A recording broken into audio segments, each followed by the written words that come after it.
नमस्कार दोस्तों। आज हम लोग एक नई चीज़ के लिए जानने की कोशिश हम करेंगे, जिसमें हम लोग फार्मूलाज तो हमें जानना तो बहुत ज़रूरी है एक्सेल में काम करने के लिए। तो मैंने सोचा कि क्यों ना फार्मूला के साथ साथ कुछ काम का चार्ट भी बनाया जाए और दोस्तों के साथ शेयर किया जाए।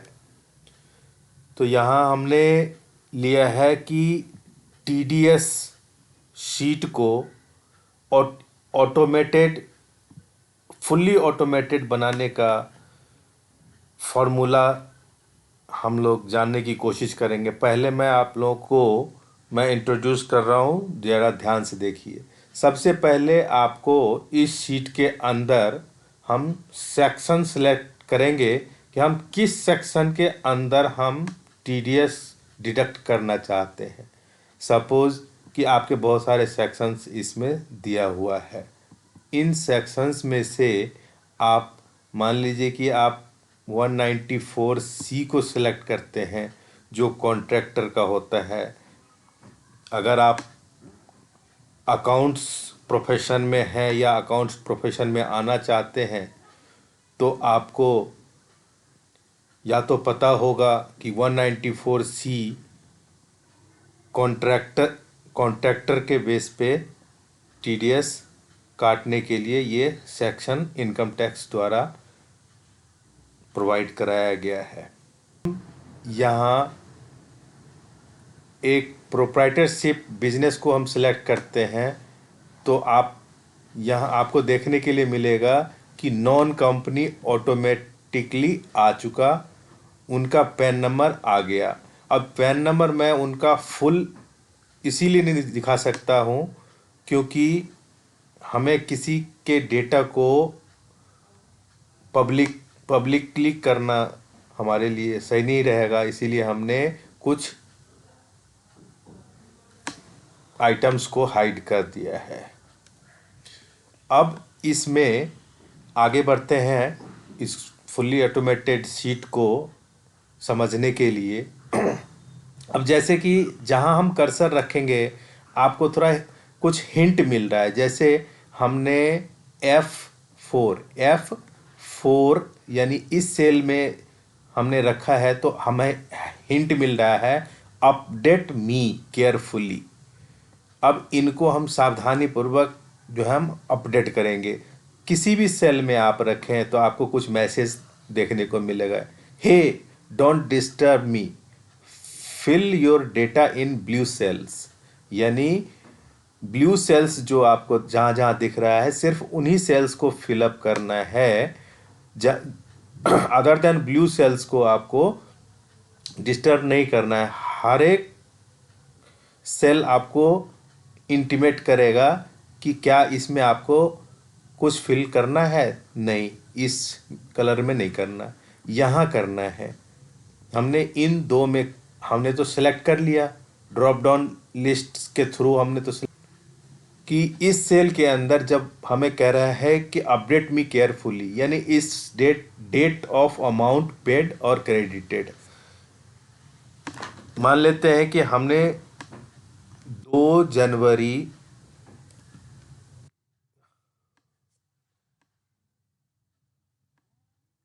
2023 यहाँ पे। अब यहाँ पे हमें 2 जनवरी को हम जो टीडीएस काट रहे हैं, तो उसकी लायबिलिटी हमारे नेक्स्ट मंथ फरवरी 7 फरवरी की बनेगी। ड्यू डेट आपको यहाँ पे शो कर देता है।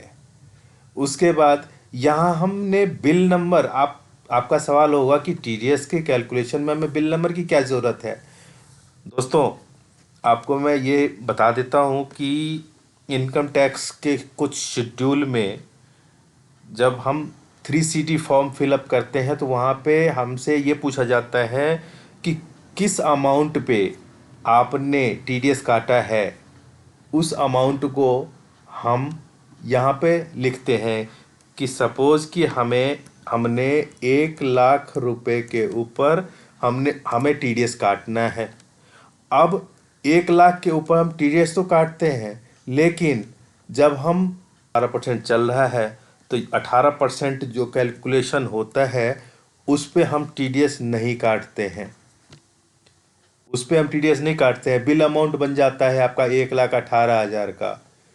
तो हम 1 लाख के ऊपर तो हम यहाँ पे 1% काट देंगे, क्योंकि ये प्रोप्राइटरशिप बिजनेस है तो 1% ही हम काटेंगे। तो हमारी लाइबिलिटी 1,000 की हो जाएगी।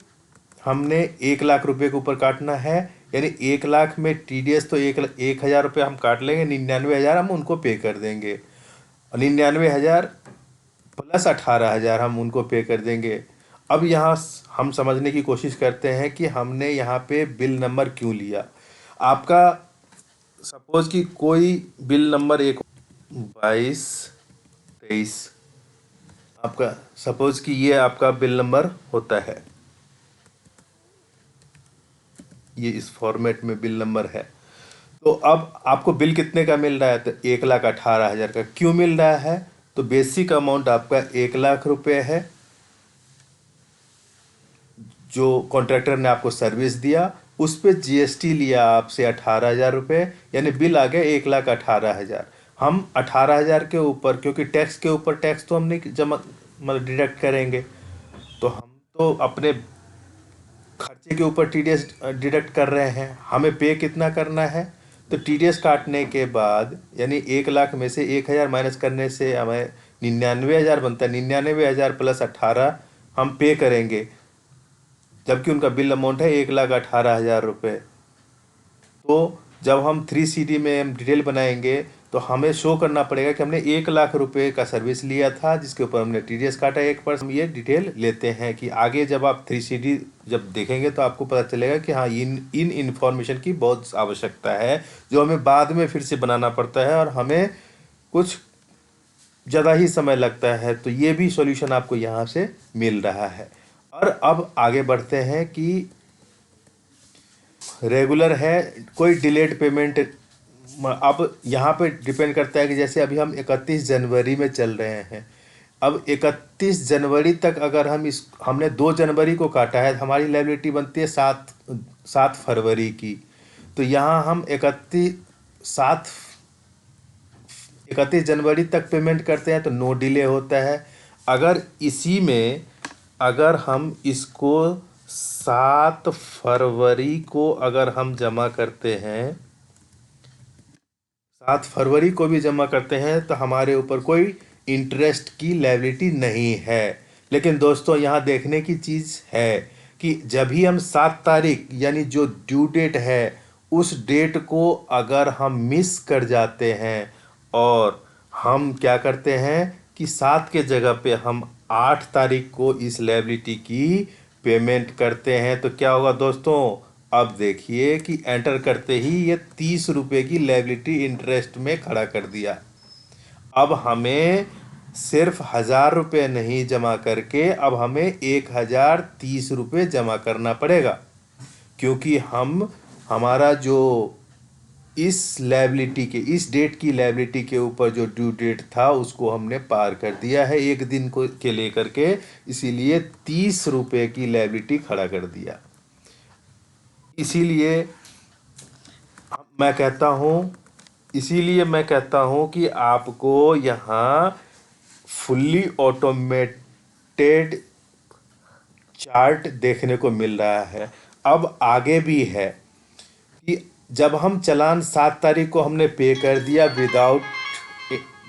विदाउट इंटरेस्ट, हमने 1,000 रुपये की पेमेंट कर दी, तो अब हम यहाँ चालान की डिटेल हम लिख देंगे कि बीएसआर कोड क्या है, चालान का सीरियल नंबर क्या है और चालान का अमाउंट क्या है, यहाँ हम लिख देंगे। तो ये तो हमने आपको इस ऑटोमेटेड शीट से इंट्रोड्यूस करवाया है। अब आपको मतलब कैसा लगा वो आप लोग बताएंगे। इससे पहले मैं ये कहना चाहूँगा कि इन चीज़ों को बनाने के लिए मेहनत भी लगता है, समय भी लगता है, लेकिन आपसे अनुरोध है कि अगर आप सब्सक्राइब कर देते हैं तो आपका कुछ नहीं लगता है। तो दोस्तों, मैं आपसे इसी वीडियो के अंदर बताया था कि ये सेक्शन और पार्टी का नाम हमने कहाँ से लिया। तो वो मैं बता रहा हूँ आपको कि जैसे एक हमने डिडक्टिव मास्टर शीट भी बना रखी है, आपको ये सामने दिख रहा है नीचे। अब जब हम इसको क्लिक करते हैं तो यहाँ पे हमने यहाँ नेम का कॉलम बना दिया है, एक कॉलम बनाया है पैन नंबर का।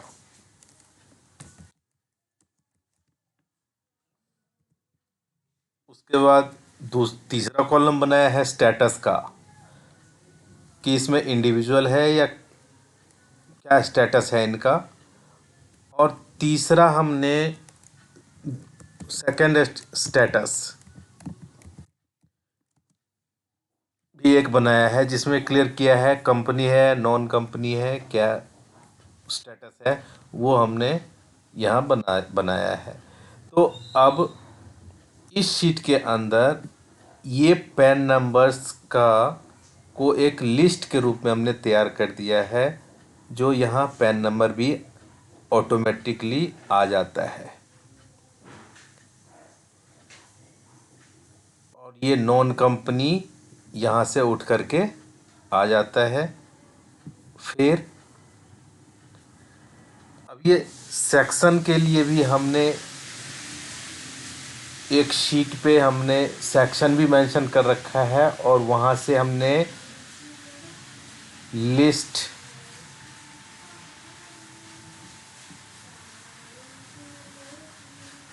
डाल दिया है। डाटा वैलिडेशन में जा कर के हमने एक लिस्ट यहाँ पे लिस्ट लोकेशन हमने बना दिया है, जिसके वजह से ये आपको ड्रॉप डाउन लिस्ट आ रहा है। वैसे ही हमने नेम के लिए किया है, नेम तो यहाँ से हमने नेम उठाया है। तो ये ऑटोमेटेड शीट आपके बहुत हेल्पफुल होगा। मैं इसको पूरी डिटेल के साथ बहुत बारीकी से और आराम आराम से आपको एक एक फार्मूला लगा करके कैसे आप अपने आप शीट ऑटोमेटेड शीट बना सकते हैं, वो मैं अपनी वीडियो में बताऊंगा। अब ये तो हमने आपको इंट्रोड्यूस कराने के लिए तो बहुत जल्दी जल्दी में आपको एक पैटर्न बना करके हमने दिखा दिया। अब कैसे बनाया है इसको, कहाँ क्या फार्मूला लगाया है, वो एक वीडियो के अंदर बताना पॉसिबल नहीं होगा, क्योंकि आराम से समझाना भी है, एक एक फार्मूला बारीकी से बताना भी है। तो 2-3 वीडियो में आपको फुल्ली ऑटोमेटेड शीट बनाने का तरीका मैं आपको बता सकूंगा, क्योंकि हमें पता है कि आप ज़्यादा देर किसी भी वीडियो को कंटिन्यू शायद नहीं पा सकेंगे। इसीलिए थोड़ी थोड़ी देर का वीडियो बनाने की कोशिश कर रहा हूँ। मैं अपनी मेहनत कर रहा हूँ, आप भी, आपके लिए भी, हमारे बहुत सारे दोस्तों के लिए भी। अब है कि हम अगर मेहनत कर रहे हैं तो हमारा हौसला कैसे बढ़ता है जब आप लाइक करते हैं। हमारा हौसला डबल कैसे होता है जब आप सब्सक्राइब कर देते हैं। हाँ, सब्सक्राइब करने से आपको फ़ायदा है। फ़ायदा यूँ है कि जैसे ही मैं कोई वीडियो अपलोड करूँगा पूरी मेहनत के साथ, तो वो नोटिफिकेशन आपके पास इंस्टेंट चला जाता है कि कोई वीडियो पोस्ट हुआ है, आप उसको देख सकते हैं। और अपने नॉलेज को बढ़ा सकते हैं। इसीलिए लाइक करके हमारा हौसला बढ़ाएं और सब्सक्राइब करके लेकर के हमने डाल दिया कि प्रॉपर फॉर्मेट हमारा आ गया। थोड़ी सी सेटिंग करनी पड़ेगी, तो सेटिंग के लिए सेक्शन तो हमें छोटे में ही चाहिए, नेम थोड़ा बड़ा चाहिए, डायरेक्टरी थोड़ा सा बड़ा चाहिए, पैन नंबर के लिए थोड़ा स्पेस चाहिए, डेट के लिए थोड़ा स्पेस चाहिए, हमने ले लिया। Payment due date, bill number के लिए थोड़ा चाहिए स्पेस। इस तरीके से हम सेटिंग कर लें तो आगे चल कर के हमें वीडियो बनाने में बहुत आसानी होगी। और अब हम यहाँ सीरियल नंबर के जगह पे आप एक देखें कि हमने सीरियल नंबर के लिए एक मैं बताता हूँ आपको कि जैसे हम सीरियल नंबर एक तो मैनुअल टाइप करते हैं, 1 2 3 4 5 टाइप करते हैं। एक तो ये सीरियल नंबर हो जाता है। दूसरा सीरियल नंबर को ही अगर हम देखें तो एक सीरियल नंबर हम कैसे लगाते हैं फॉर्मूला से कि इज इक्वल टू 1, फिर इज इक्वल टू लेकर के लोकेशन लिया, प्लस किया, 1 दिया, 2 हो गया। फिर हम क्या करते हैं, इसको कॉपी करके नीचे डालते हैं। फिर एक तीसरा सीरियल नंबर लिखने का क्या तरीका है कि हम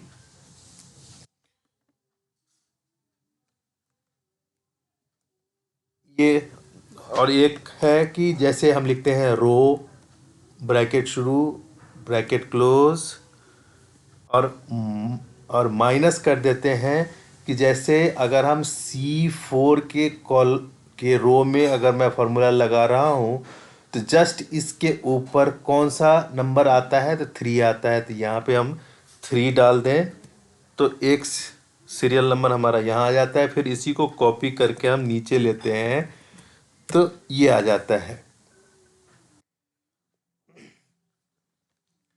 तो ये 3 तरीके से तो सीरियल नंबर आप लगा सकते हैं। अब इन 3 तरीकों के सीरियल से भी डिफरेंट सीरियल नंबर हम यहाँ मैंने इस सेल में यूज़ किया है।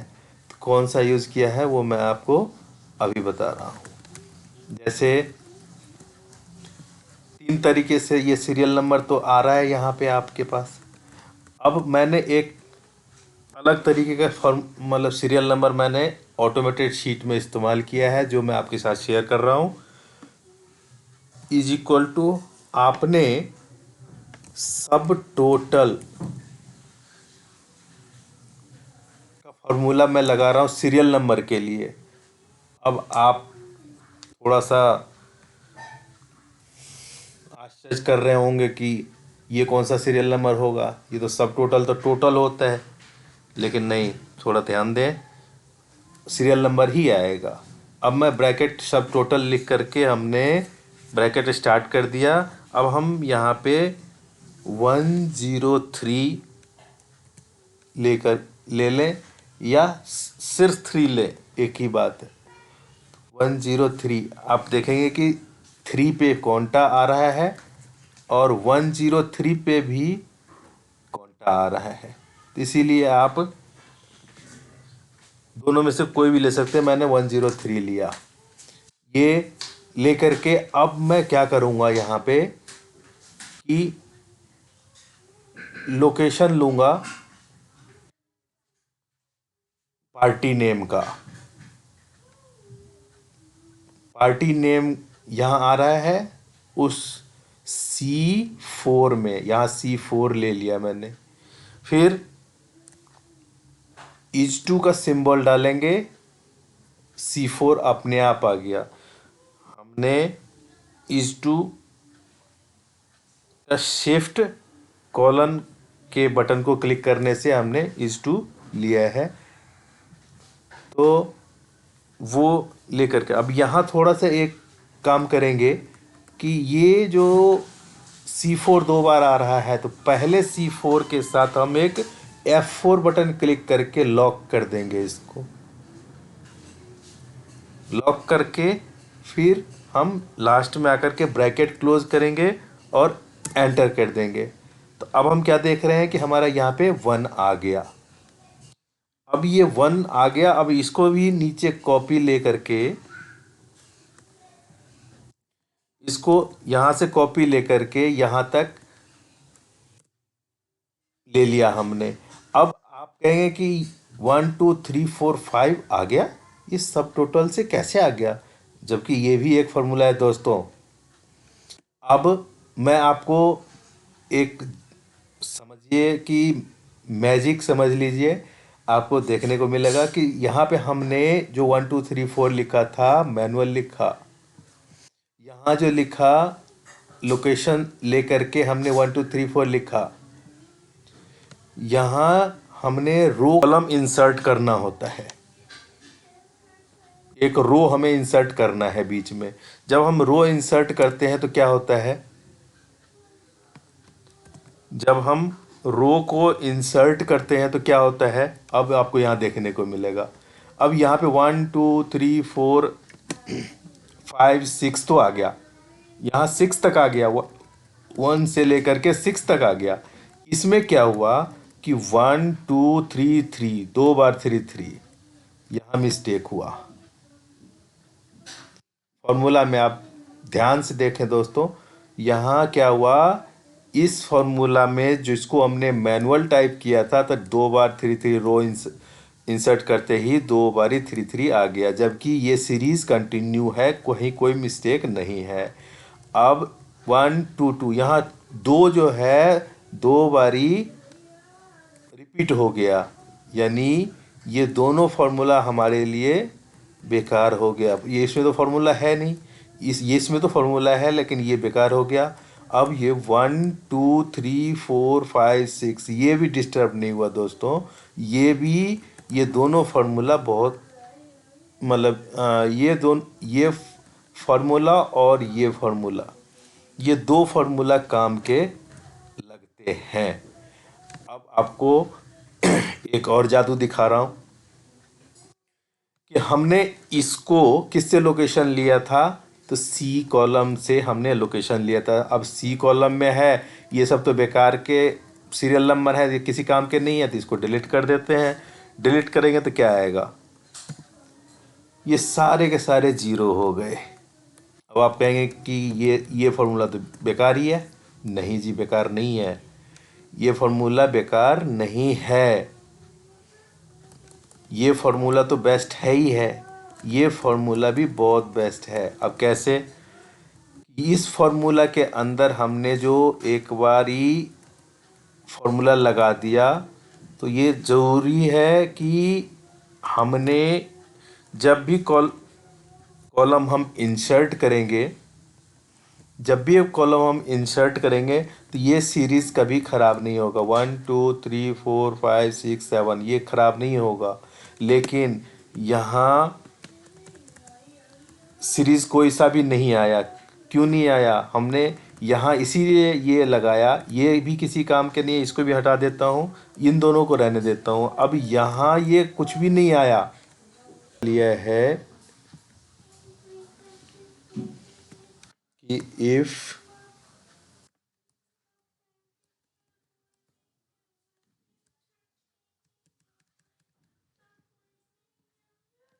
ये C4 बड़ा है जीरो से, जीरो से अगर बड़ा है,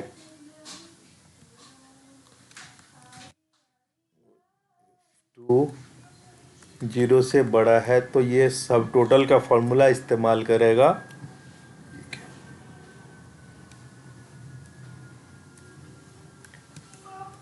फॉर्मूला इस्तेमाल करेगा, और नहीं तो ये ब्लैंक रख देगा।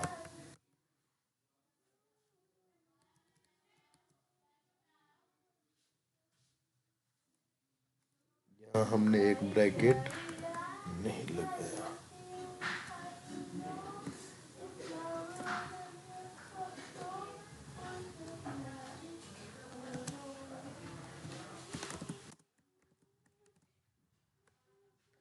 ये हमने लगा दिया। अब जैसे जैसे नीचे आएंगे जहाँ ब्लैंक होगा वहाँ नहीं लेगा। STD अगर मैं लिखूँगा तो यहाँ 6 लिखेगा। वैसे हटा दें तो सब के सब गायब हो जाएगा। तो इसीलिए हमने इस फार्मूला को, सब टोटल के फार्मूला को यहाँ हमने शीट में, ऑटोमेटेड शीट में इस्तेमाल किया है। तो अभी हमने आपको सीरियल नंबर का तो बताया। अब बाकी आगे बताने के लिए आपका लाइक और सब्सक्राइब का इंतज़ार कर रहा हूँ। आगे के वीडियो में मैं और भी डिटेल से समझाने की कोशिश करूँगा कि हमने सेक्शन कैसे लगाया, कैसे लाया, पार्टी का नेम कैसे डाला, ऑटोमेटेड पॉपुलेट कैसे हुआ, डिडक्टिव डिटेल और पैन नंबर ये फिलअप हम करेंगे। ये ऑटोमेटिक पॉपुलेटेड होगा। फिर बिल नंबर, बिल अमाउंट हम डालेंगे। फिर एलिजिबल अमाउंट, ये सब सारी फिलअप हम किस फार्मूला के हिसाब से कैसे करेंगे अगली वीडियो में हम आपको समझाने की कोशिश करेंगे। बहुत बहुत धन्यवाद।